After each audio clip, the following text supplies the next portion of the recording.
Alrighty, welcome everyone. I'm Teeaboo and I am here for Dandadan Season 2, Episode 9, and Okaroon and Gigi are about to face off finally again. We've done this setup a couple of times, and every time that we've done it, and I've been hopeful that we're going to get a real battle between Okaroon and Gigi for all the marbles, to resolve all the Momo romance situation, to resolve what's going to happen with Evil Eye in there. We've just, opened the next episode, and then somebody has splashed water on Gigi, and it's kind of just done. Oops. So this doesn't feel like that. This feels like we're actually going to get into it, and I suspect and hope that the fight itself will be a huge factor in the next episode, a big portion of it. So what am I hoping for from the fight? Well, I want us to win. I want Okaroon to resolve this. I want him to fulfill his destiny. I want him to fulfill the training that he's just done and show us some of that in action against this person who's been better than he is the whole time. It's kind of like an underdog in a boxing anime or any other sports show. Okaroon's on the back foot. He's gone and done a training arc. Now he comes back to face off against his rival, and we'll see. And all the marbles are in play, all the stakes that you could imagine, because Manjiro is gonna call Hayashi back if we don't succeed at this. So Gigi has put Evil Eye into Okaroon's hands, a gesture of faith and also desperation, and Okaroon has clenched his fist and declared his anger in a way that I remarked was rather healthy compared to the way that he's been tamping it down.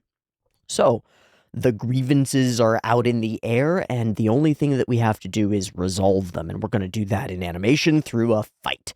I love Super Eye Patch Wolf's video from many years ago now called What Makes a Fight Scene Interesting, and one of the core theses that he presents is that resolving a conflict and internal motivations between the characters using their fists as a stand-in for their ideas, their thoughts, their motivations, their way of being, all that jazz, and fighting it out is what makes it compelling.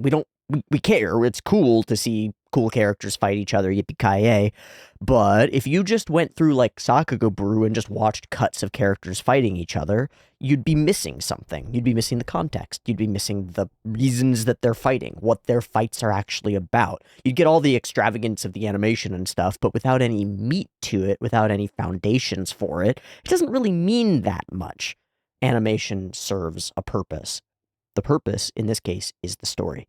At least it should. At least it should. There are shows, and this is all over the place, it's scattered throughout the industry. There are shows where some aspect is elevated beyond the story and everything else serves that instead.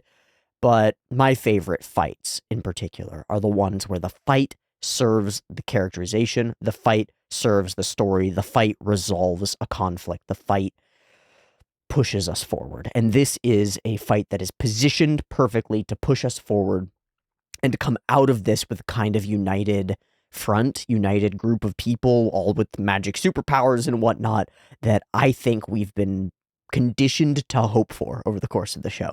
It's like been dangling it out in front of us and been pulling it away, in Gigi's case, over and over and over, and threatening other things instead, and now Okaroon is stepping forward to resolve it once and for all. So, we'll have to see how the fight actually plays out. I want lots of expressiveness from the characters, and I'd really like to drill down deeper into what Okaroon said at the end of the last episode about his anger at Gigi's decisions, and Gigi's putting other people in danger. But I also want that to come around to make our connection between Okaroon and Gigi stronger. I talked about this a lot yesterday, in Ashita no Joe, a boxing anime that is focused right now really heavily on a rivalry. And one of the themes that has come up is that rivals, despite being enemies fighting on opposite sides of the ring, are in some ways much closer to each other than anybody else. They see each other, and they're the only ones actually engaged in the situation of a rivalry. Nobody else is. So it's only those two rivals battling against each other, constantly trying to one-up each other, that really see each other in the moments of their combat. And if they go on like a long journey together, they live a portion of their lives in orientation toward each other, right? Like they're focused on each other. This isn't quite like that. This isn't a years-long rivalry between sports athletes or anything like that. But this is a rivalry, and I hope that the fight leads these two men closer together, yeah? To respect each other's strength, to like each other. We've already got a lot of layers of potential there, but there's conflict too, and until the conflict is resolved, it's a monkey wrench in the works, and we can't really be friends with Gigi the way that we want to. Okay, I think that's my spiel here at the beginning. We'll have to see what happens in the episode after I've done a drawing, so let me do that.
Fun.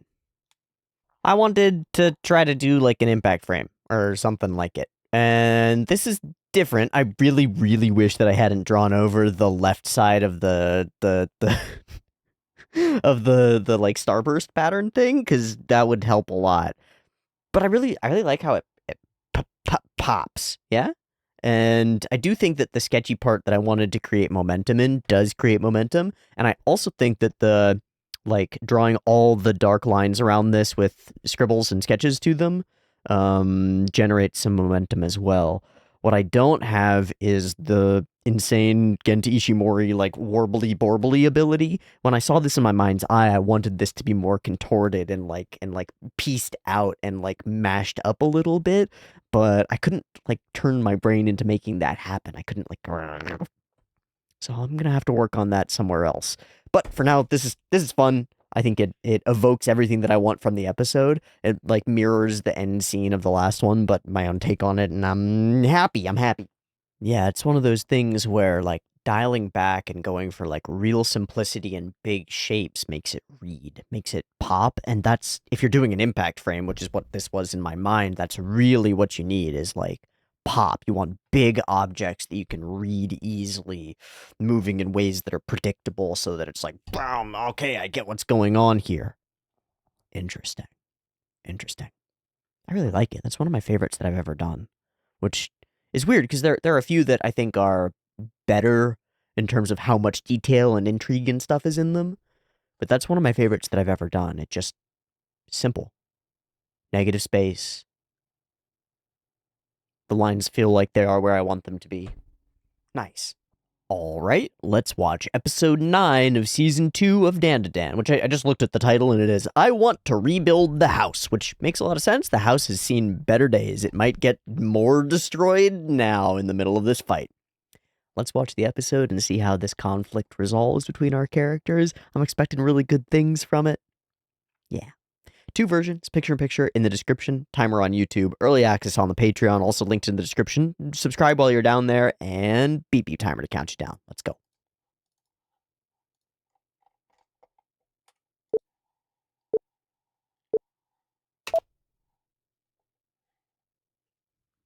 We're in it! Everything's purple, so it's all... Oh, this is familiar. Very familiar.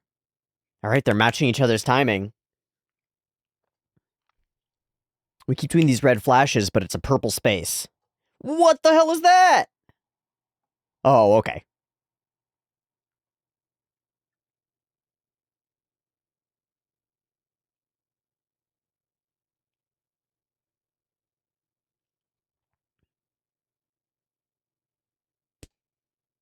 Oh, this is leading up to the opening moment. Yeah, okay. Or just another one like it. Cool. That was really fun and dynamic, as I would expect. Oh, we've got Granny. Good. Luck is on our side. Did his earrings get longer?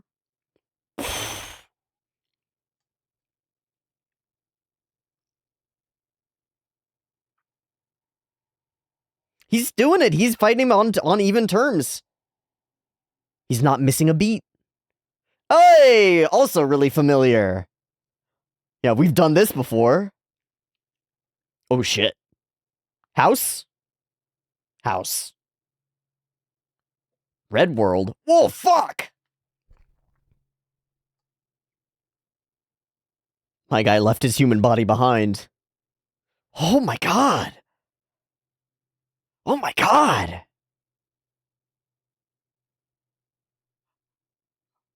Is that it? Oh fuck the house. Oh fuck the house. Thanks, Manjiro. Is that it? That's enough, but is that it? I like that they repeated a bunch of...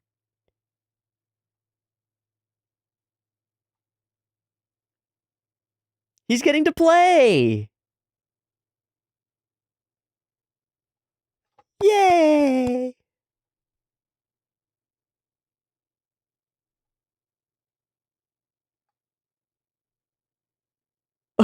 He wants to play! Oh, earlier today. He's gonna go for it without full throttling? It's not over, alright. He said nobody get involved.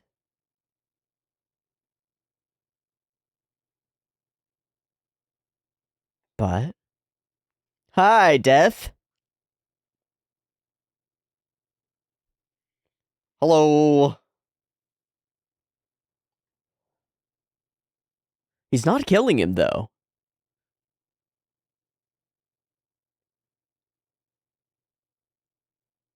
Huh?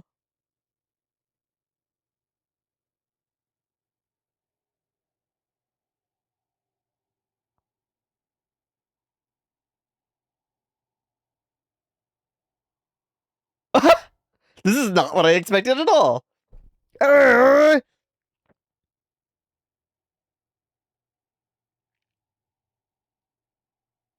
He's gonna do a trick.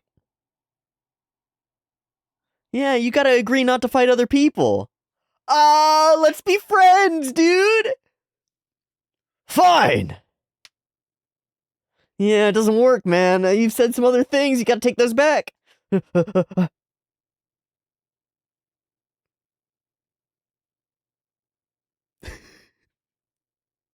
No, we gotta schedule it. Oh, once a week. Yeah, the rest of the time you let Gigi be Gigi. This is brilliant. Yeah. Yeah, it's brilliant.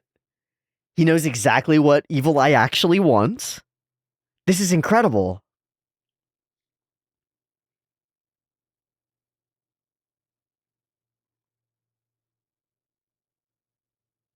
To help Gigi do what he promised.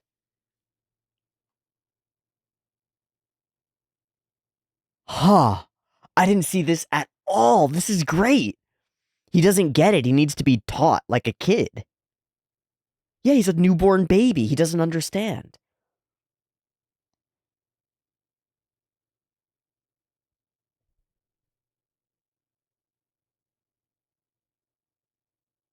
Yeah, if you get him to bind himself to a deal that's like, you're my playmate.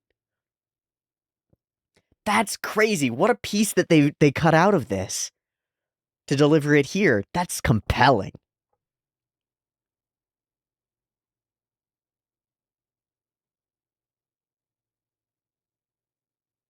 What?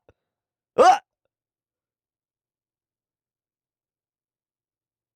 These guys?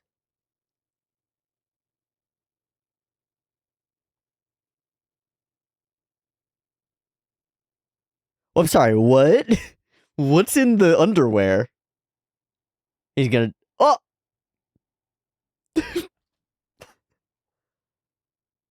Wow. But he doesn't have the ability to call on Evil Eye anymore, does he?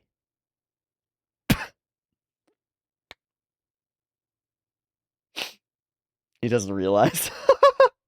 Okay! Resolved! And it had more than just a smidge of meat. That was spicy. That was good. Brilliant!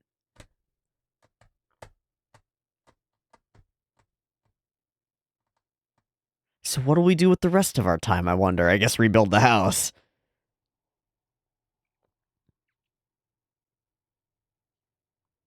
What, these guys don't want to do it and he took off his underwear? What? I don't get it.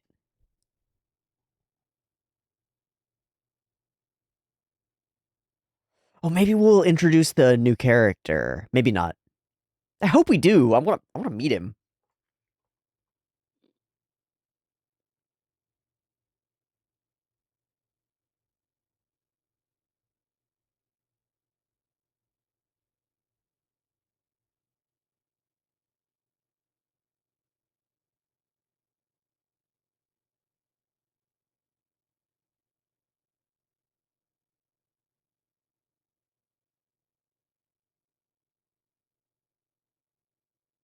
God, that sequence is insane.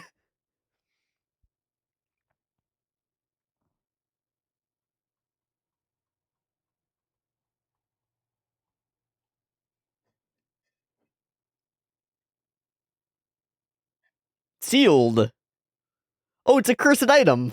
Wait, what is it? Does it have the other spirits in it?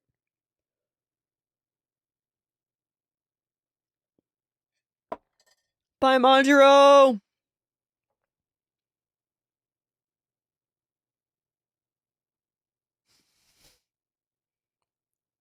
Uh, okay. Have fun with that, I guess.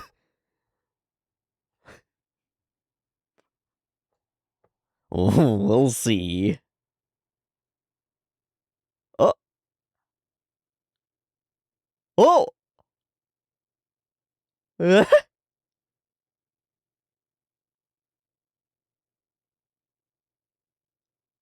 Crazy.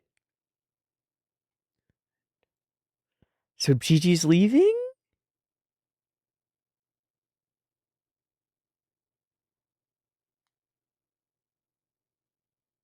Okay, he'll be around, kind of, but no, he's leaving. Aww.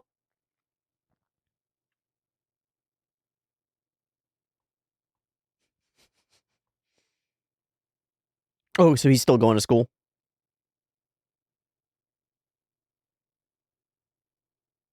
Why the... Why does she have a big suitcase? Oh, because she's been staying here? Uh... Matashita.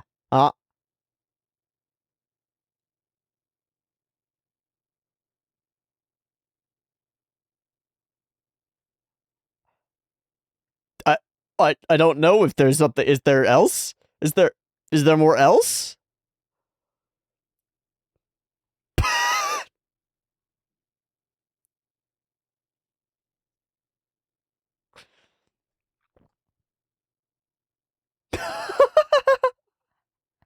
What was she aiming for? Is that all? Yeah, you don't have a house. Huh.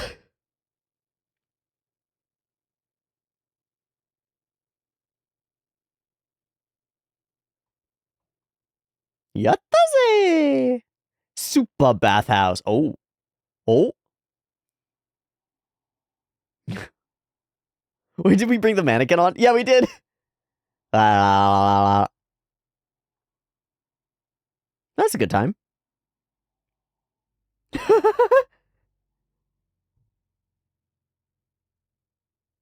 Are they gonna stay here?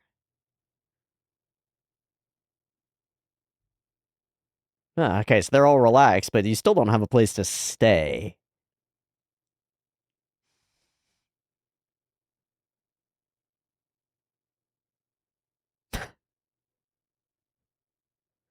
What's up?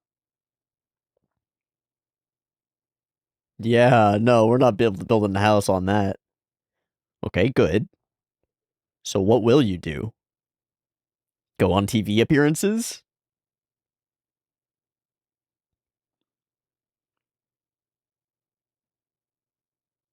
Hmm. Mm-hmm. putting yourself out for others. No, her Bakatono TV. Who's that? That's an alien, isn't it?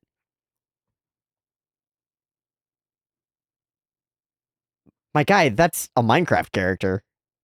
What the fuck?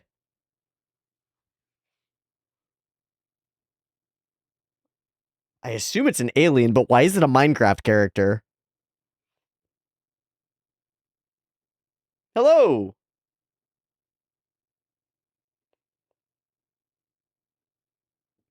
Okay, can he help?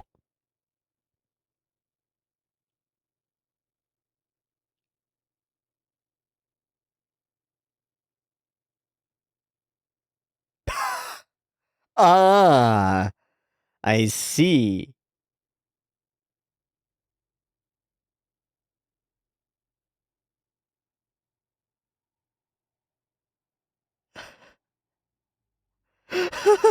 I can't tell if he's building stuff. I don't think so.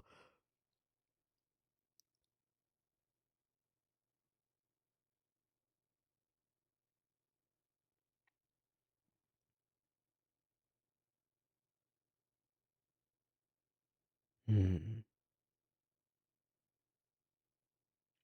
So now she's refusing help when people are trying to help her.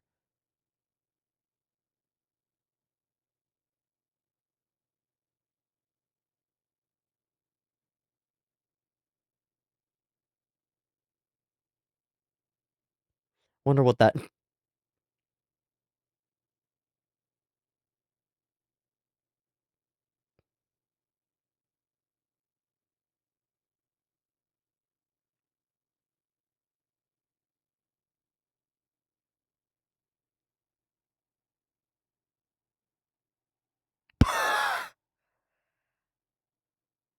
uh, he's not very useful.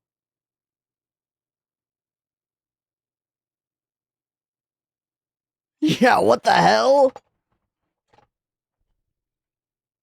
Sick.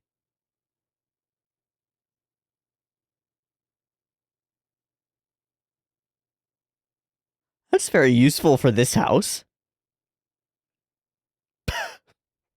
This newcomer is not very helpful.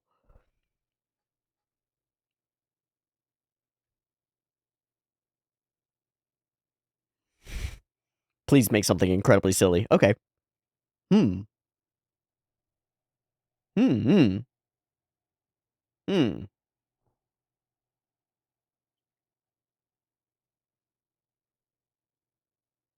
It's pretty freaking cool. Timmy! Timmy! He's fully just Timmy from South Park. Timmy! Okay, we build ourselves a house out of magic light blocks. I guess.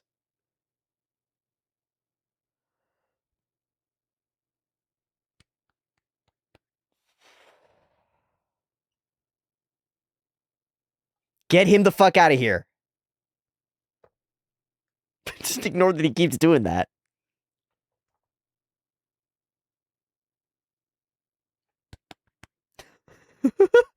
I don't think so.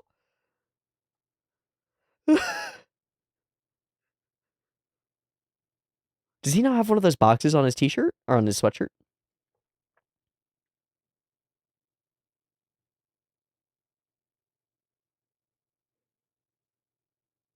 Kind of felt like my own home.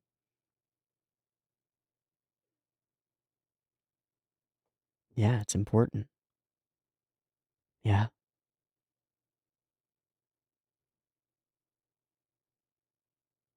Hmm.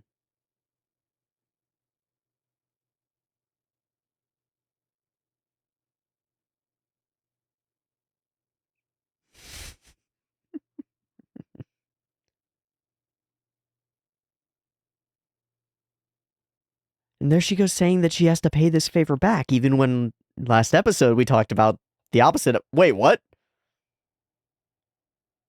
Wait, what the fuck? What are we doing here? What the?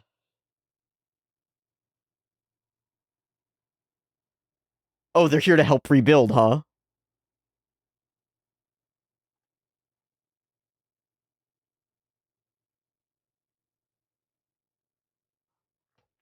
It's it. It's already there. We're good. Huh? Interesting. That's cool of them.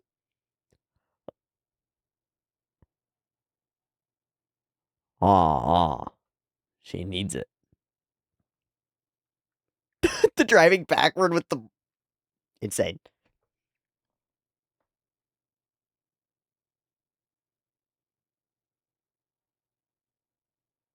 So we can still transform.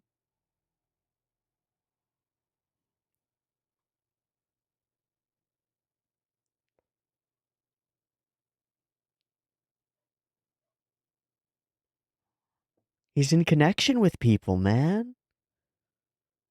It worked!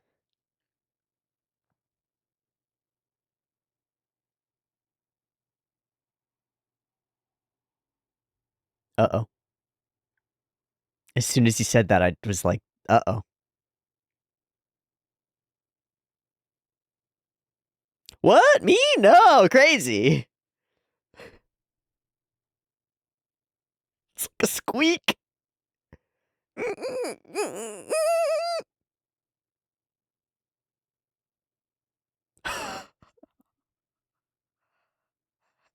Not at all. Not at all. Just a complete freeze lockdown.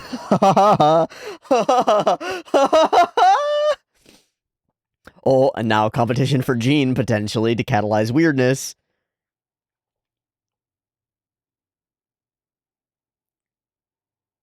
Yeah, go. Have fun, buddy. Pumpy? Oh, shit. Oh, shit. Wait, oh, they don't see it?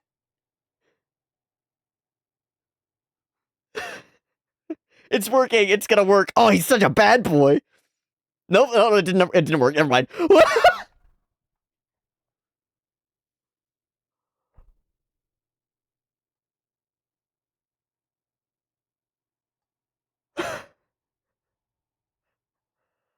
Oh, no! The ball! Ah! I will destroy the soccer team!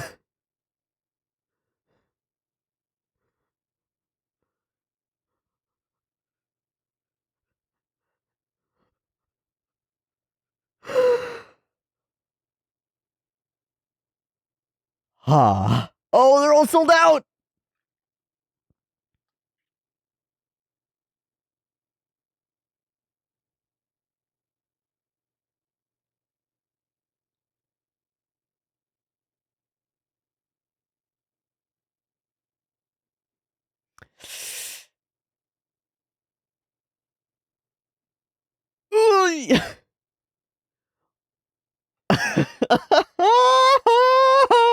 ADHD is too real! Shh! Shut the fuck up!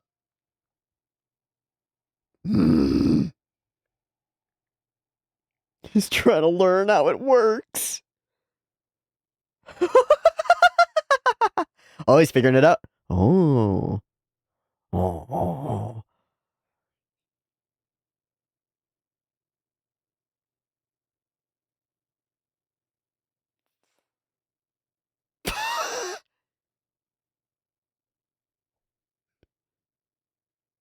You. Oh, wait, what? Guy's just drawing ones. Oh my god, the whole day. Can you just heat up some water for me, dude?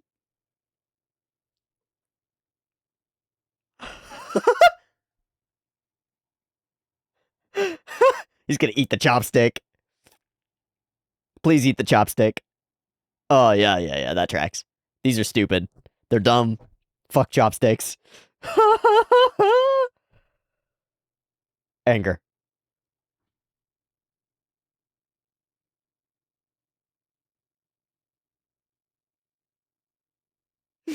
We'll get there. He's fine. Nah, new jokes.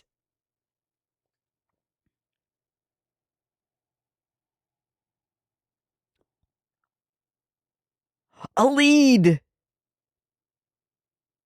Ooh, it's a big internet cryptid theme now? Alright. Okay. Okay, we've got a lead! God. Gigi's Evil Eyes Day Out is pretty excellent. It's really funny. I feel like this episode delivered on everything that I wanted it to.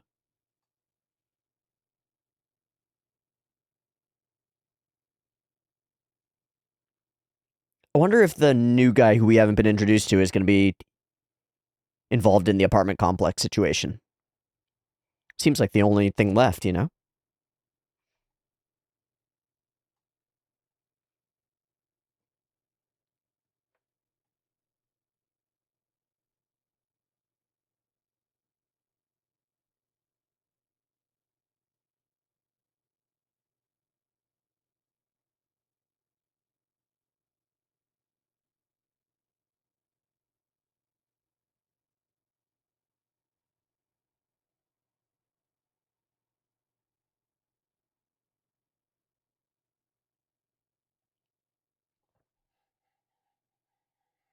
"52 seconds left."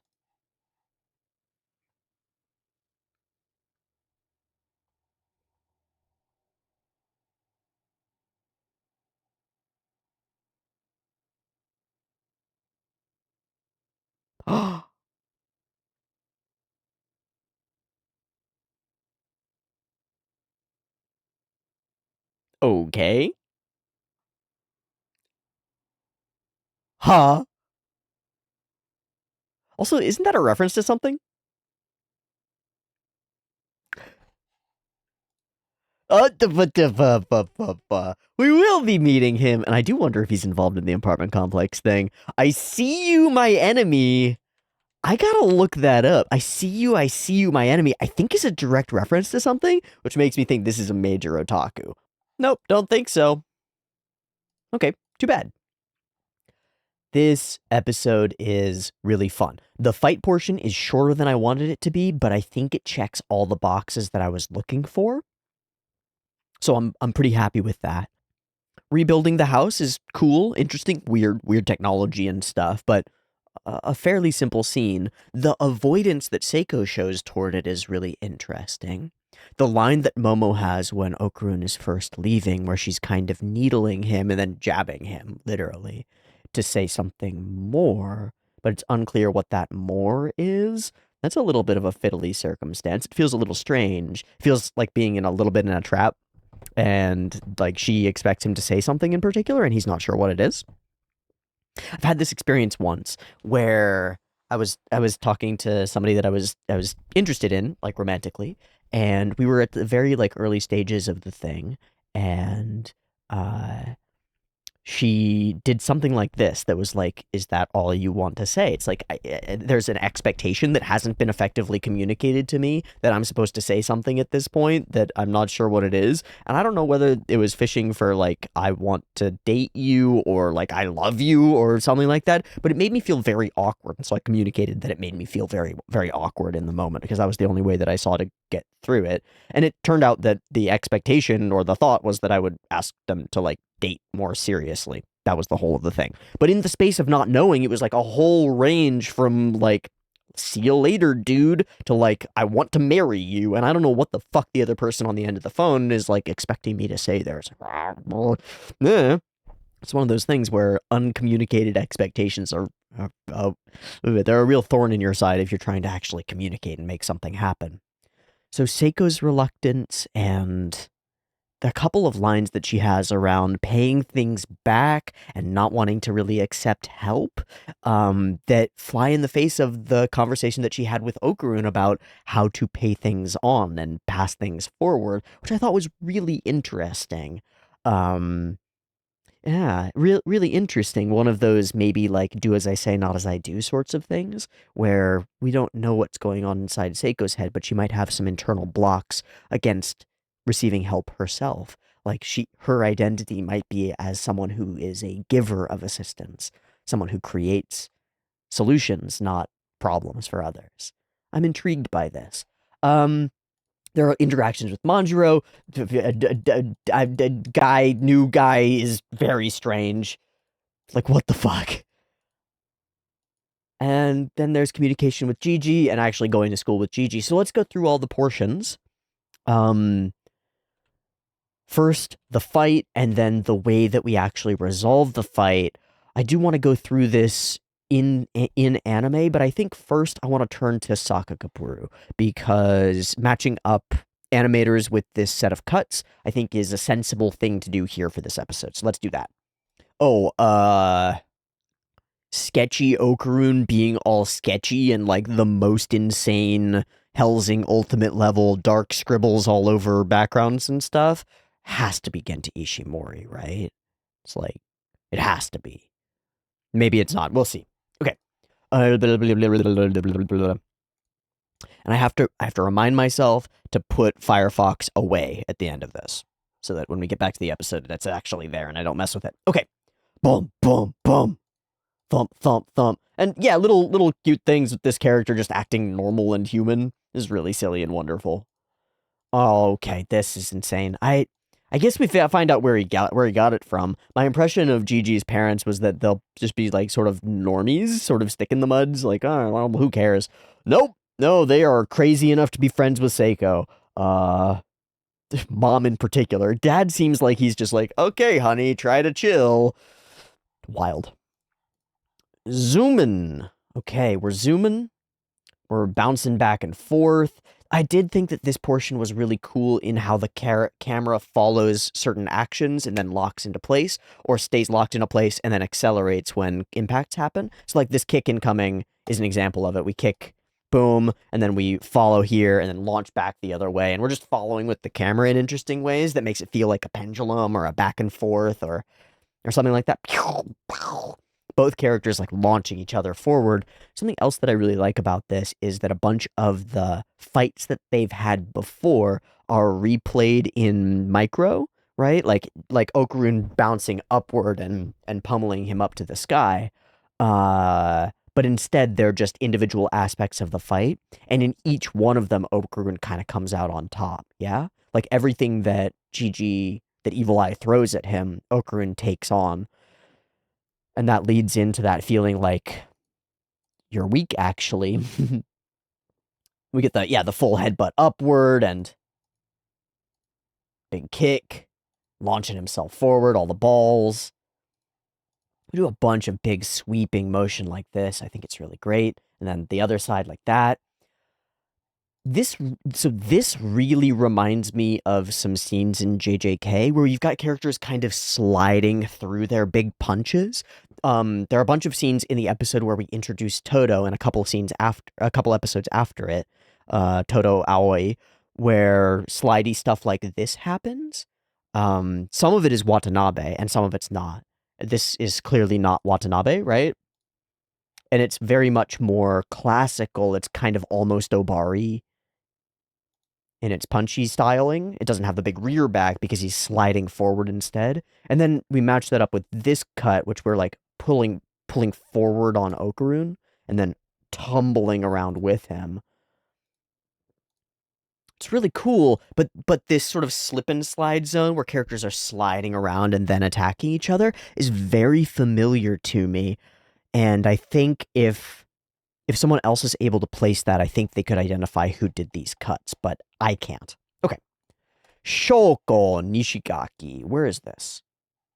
The food. This is him shoving food in his face and then failing. I did think that the animation on the food slipping and his facial expression. Yeah, that's pretty rage-inducing. Genta Ishimori, presumed. So this is just some of the fight scene. I'll see if this goes into the dark red stuff. Ooh. Those are cool. These are cool. Even if they're in the far background. These are cool. Sort of DBZing it. Pew, pew, pew. Really, really insanely dynamic.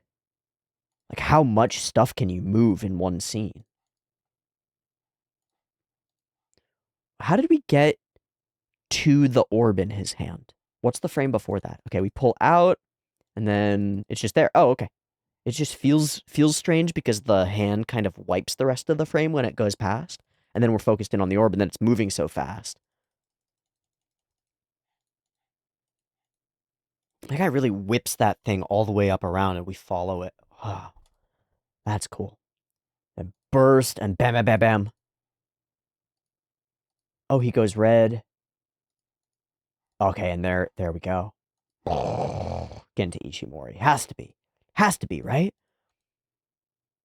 When he finally takes over with the red over everything, you know, because he's been fighting inside Gigi's purple the whole fight until now, and now he's like outside the boundaries of his physical form, way more in tune with the power that he's putting out than he's really ever been. It seems like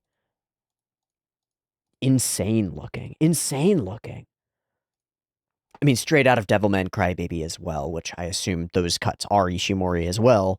Just makes sense to me, but fuck, it's really cool to be able to totally change styles and then blend them. Like, he doesn't have physical form, he is sketched light. Darkness, I suppose. And then there's more, right? There's more in the next cut? Yeah. Look at that. Oh my god.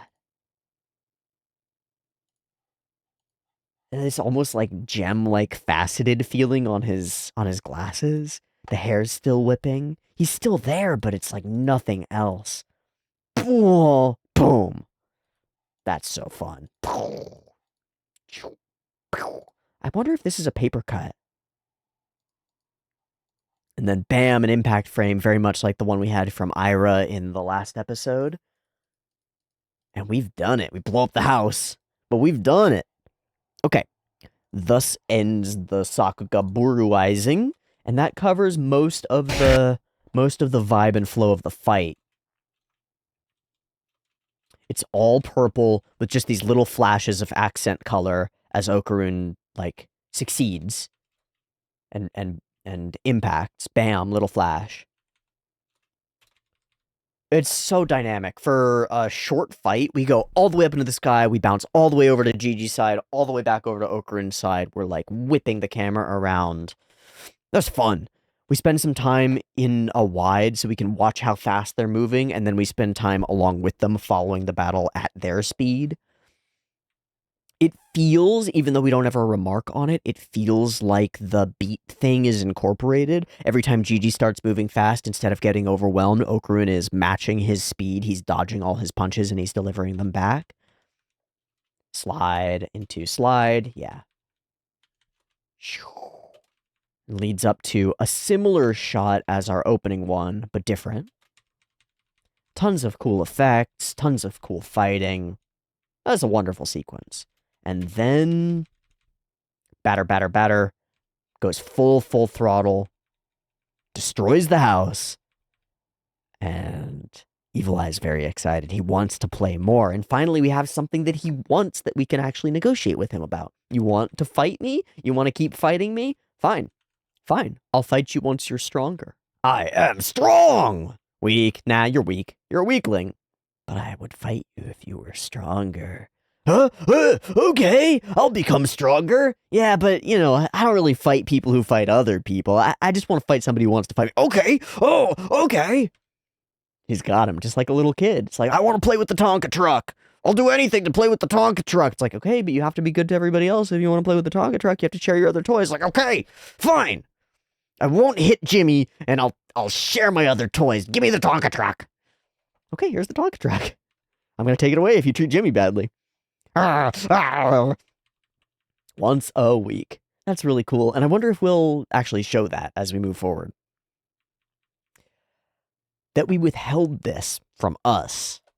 Because Okarun came up with this idea early, and it's the second part of his, like, I want to become stronger thing. It's not just I want to become stronger to beat him down.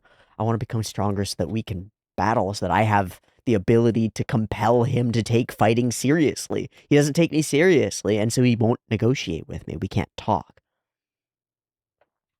All what he wants to do is play. And so I need something that I can take away from him, something that he wants. My own skill. That's really cool. He's like a newborn baby. He needs to be taught. It's a really brilliant idea.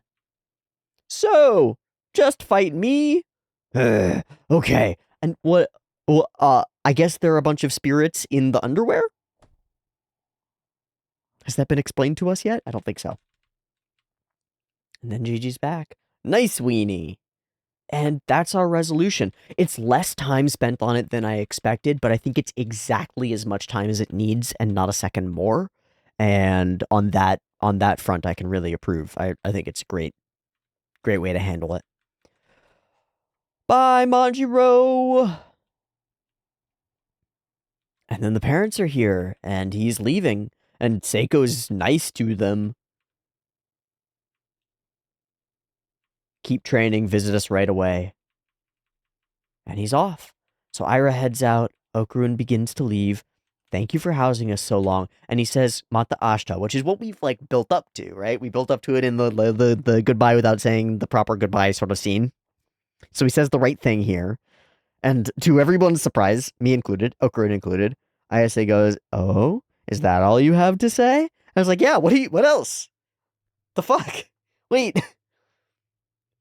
What does she expect him to say here? I'll see you tomorrow. I love you. What? Huh. Like, he's all blushy already? それだけ? それだけ? Is that all? Is that all you're gonna say? This is interesting, it's intriguing, but it's a little off-putting to me because of my own experiences with stuff like this. It feels like a trap. So okay, and then she starts messing with him, and it feels a lot less like a trap now. It feels fine, but I'm still not sure what she wants here. And Ira is there, and she freaks out, and you're a bird, you're beating up Takakura, and that's like our interruption to it. Oh, it's all so quiet here. So we get to move on past it without ever communicating about it or figuring out what she meant there. But Mo, what did you mean there? What was your game? What game you playing? I don't know. So the house. Super bathhouse. I love the almost Edgar Wrighty sort of cuts through things to get there. That's fun. Is there anything really silly going on in here? I mean, other than we brought the mannequin and somebody's looking at Turbo Granny, but grrr. I love that she puts in another quarter. There's no need for the scene in here. I don't know why it adds so much to it, but I think it really adds to it. And that was all our money. Fuck. We can go to hell now for all I care. And she says, who asked you for money? I'm not relying on your part-time wages. Like, why would you even think that? But this is step one of Seiko turning people down when they try to help. It's really interesting. You're always acting tough, Momo says to her. You shouldn't do that. You should probably collect expenses for their say. Like I need any of that, don't act tough. Don't overexert yourself, okay? So on this front, it just feels like Momo is looking out for Granny, like, I care about you, man. But emerging out of Granny, this is really interesting because she has expressed a different set of ideals than the ones she's playing out here. She's not willing to accept other people's help here until it's from somebody like the aliens, you know? That's weird. Okay, so we show up and he's just here. My guy is fully a Minecraft character, but with an alien head, and what the fuck? Ow, what the fuck? Like, true, ultimate, extreme what the fuck. Also, is he CG sometimes? Or all the time? At least sometimes. I don't really know. He kind of looks like it, but it might just be because he's sort of flat shading on, rectangular objects. It kind of looks like it, though, with the gradients on his arms and stuff. I don't really know. He's weird, that's for sure. He introduced us to Mr. Ludris, who nobody can understand and who really likes to break things, but is apparently very helpful, even though he doesn't do anything to help at all. Very strange. You're barely standing up. Don't wander around so much. I've always been wanting to repay my gratitude. Go home and play. Go home and play. I don't want this. And Okarun's like, me too. She's like, no, go back home. But wait, you need help too, right? No, I'm not. And Momo says, yes, absolutely we are. Please help. And then finally, Granny backs down. Is like, if you insist, if you have to, then fine. It's your choice. But in doing that, in saying it that way, she doesn't accept the help. She just says, you can do what you want, and I have no part in it. Which is really strange. It's as though her ego would be damaged by accepting help from somebody. Or something similar, right? Like, maybe that's not exactly what it is. Maybe it's not ego exactly, but something would be hurt in Seiko by doing that. And I'm sorry, but can I ask you to? Momo's willing to actually ask. Okay, let's do it. And we do it. It's insane. The block things are really cool, and we have a lot of fun with it. The scene with Momo, like, locking into it, I think is really pretty. What is it? Incredible. Yeah, this is really pretty with the blah, blah, blah, blah, blah, blah. So we reshape a house over the course of a day, and now we have a super magic house that can just be easily rebuilt should it, for whatever reason, happen to get destroyed again. Nice. Fucking Ludris. Throwing stuff through windows, why? Kind of felt like my own home. And she takes that in and smiles. Yeah, it became a hangout for all sorts of people before I knew it. We gotta protect it. I like this turn at the end toward, like, what really matters here is that we've created something. It's almost like, yeah, this community that we've built really matters, yeah? We had the, and we became a family, and this kind of feels like a follow-up. Come by again anytime. Yeah, for sure. We gotta pay this favor back, Seiko says. The polar opposite of what she had said before. Interesting. So this is insane. But they're here to help, which is very cool of them. And it's fine. Keep it down, Grandma's asleep. Evil Eye and him are getting connected. He's able to turn into him sometimes. This whole little wide scene wasn't in Sakagaburu, but I felt like it had some really fun, silly character animation in it as he dances around. I think it's cool. I think he's enjoying this a surprising amount. Well, come visit us, and then he drinks a Pompey, and we're fucked. But before we get there, hey, Momo. Okay, why? It's like the pause in between, I think. Hey, Momo. There a boy you like? And Momo is locked in, completely frozen, and we get this, like, squeak sound.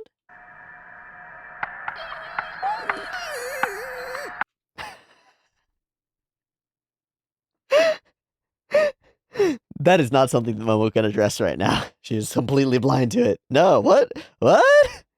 Me? In love with someone? And then it explodes. What? No, totally not. Absolutely not. And then he drinks the thing, and we have to deal with Evil Eye as Gigi for the rest of the day. This is a wonderful joke. It plays out in a bunch of places, from the soccer to the girls to the in school banging on the desk, just like "Arr, arr." He's like a little kid. He's like a little kid. I kind of love him.